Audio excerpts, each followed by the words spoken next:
Assalamualaikum warahmatullahi wabarakatuh. Tabi pun.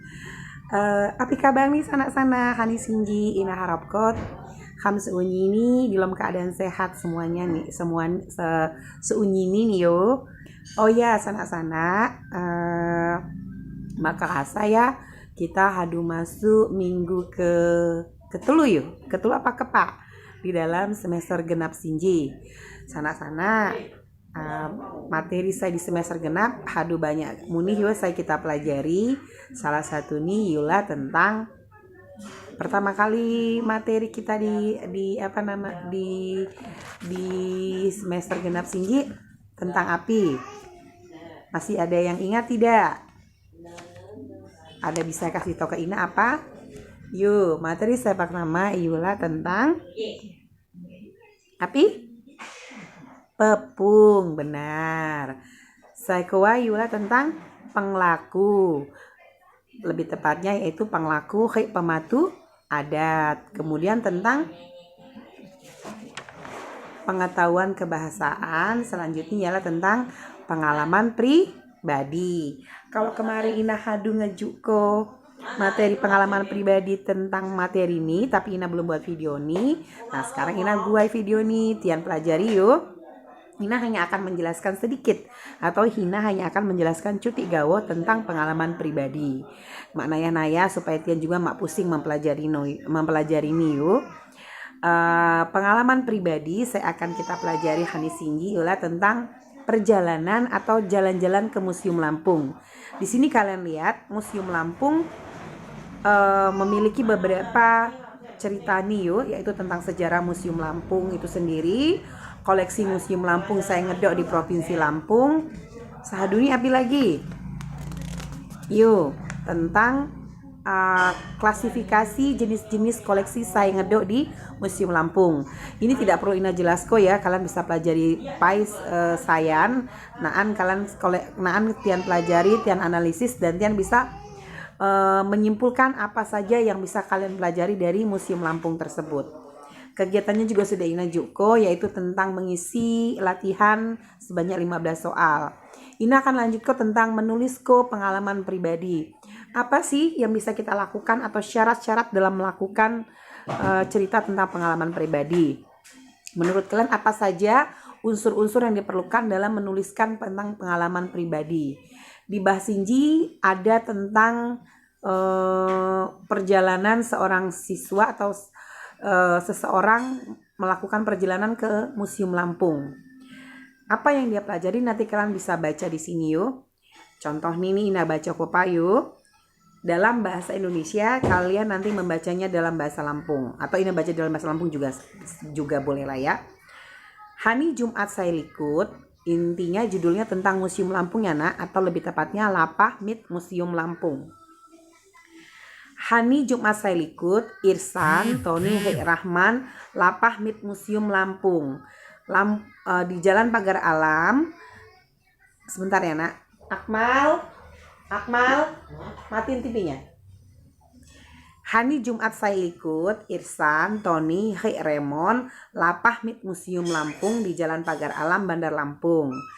Tian Mit Museum Lampung, ulah mansa tugas anjak guru mata pelajaran bahasa Lampung, gue nyepok data saya berhubungan jama alat-alat perlengkapan.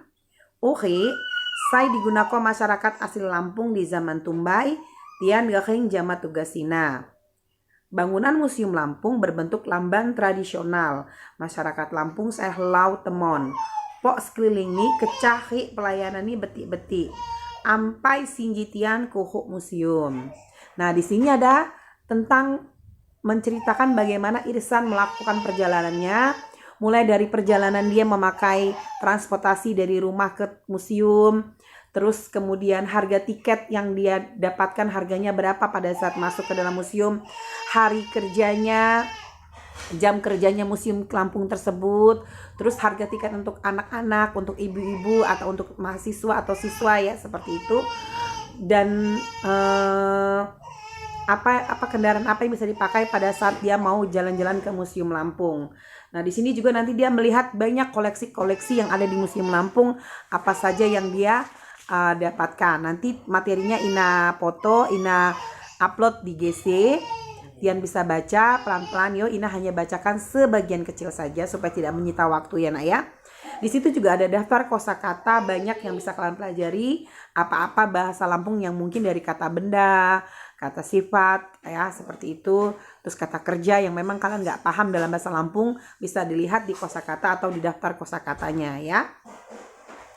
Kalau kemarin kita sudah mengisi soal sebanyak 15. Di sini juga Ina akan tambahkan lagi tentang reduplikasi nomina. Nah, reduplikasi nomina ini apa sih? Kalian ada yang tahu tidak apa yang dimaksud dengan reduplikasi? Ina bacakan sebentar ya.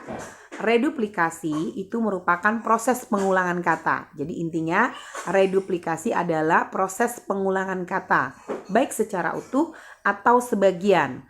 Arti umum proses itu adalah ketak tunggalan dan kemiripan. Ketak tunggalan bahwa bentuk ulang itu mengacu ke jumlah acuan yang lebih dari satu. Makna reduplikasi dapat dirinci sebagai berikut. Ketak tunggalan, keanekaan, kekolektifan, seperti sejenis atau berbagai jenis. Kemudian bisa berbentuk kemiripan, rupa atau cara. Ya nak ya. Menurut proses pembentukannya, reduplikasi nomina dapat dirinci sebagai berikut.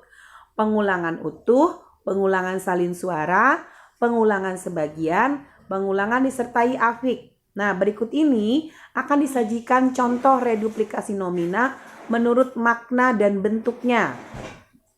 1. Berdasarkan keanekaan. Misalnya di sini ada contoh lamban-lamban, berarti pengulangan kata berdasarkan rumah ya. Wakna-wakna artinya warna-warna. Gonong-gonong artinya gunung-gunung. Hulun-hulun tuha artinya orang-orang tua. Jaksa-jaksa tinggi artinya sama ya, jaksa-jaksa tinggi. Surat-surat kabar artinya surat-surat kabar. Macah-maceh artinya banyak tingkah. Jadi pengulangan pada bentuk keanekaan.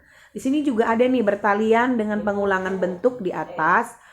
Paham keanekaan secara terbatas juga dinyatakan lewat proses penggabungan sinonim, yakni kata yang searti serta penggabungan bentuk jamak. Contoh ilmu pengetahuan, tutur kata, yatim piatu. Berdasarkan ilmu pengetahuan ya nak, tutur kata, yatim piatu, adat istiadat, desas-desus, alim ulama, dan akal budi. Kalau berdasarkan kekolektifan, yaitu atau kekolektifan itu maksudnya merupakan kumpulan sejenis ya, gegulayan atau sayur-sayuran, sesajian atau tali temali. Berdasarkan kekolektifan yang merupakan kumpulan berbagai jenis, kacang-kacangan contohnya, padi-padian atau kalau bahasa Lampungnya paki-pakian ya nak ya, biji-bijian atau batu-batuan. Kemiripan rupa berdasarkan contohnya di sini bapak-bapak atau datu-datu, sanak-sanak, mata-mata. Maksudnya bapak-bapak di sini berarti bapak ya nak, orang yang sudah tua. Datu-datu orang yang sudah sangat tua. Sanak-sanak berarti anak yang masih kecil atau anak yang masih kecil. Mata-mata di sini maksudnya bukan mata-mata dua mata ya, tapi mata-mata adalah orang yang mengawasi atau orang yang memperhatikan lah gitu loh ya nak. Seperti sejenis detektif lah kalau bahasa ininya ya, Indonesianya. Kemudian tadi kita udah bilang lamban-lambanan ya. Lamban-lambanan juga bisa masuk ke dalam bentuk kemiripan. Karena maksudnya lamban-lambanan ini percis dengan rumah sungguhan, tapi dia juga punya miniaturnya atau seperti rumah-rumahan ya. Bulan-bulanan, bukan bulan-bulanan yang marah-marah itu bukan. Tapi maksudnya bulan-bulanan ya bulan bentuk bohongan gitu kan. Mobil-mobilan, berarti bentuk mainan atau mobil-mobilan. Kalau kemiripan cara, ada kucing-kucingan, angin-anginan, kekanak-kanaan, ada tetangga atau kebelanda-belandaan. Mirip, jadi maksudnya mirip dengan kucing. Misal ada seseorang anak memperagakan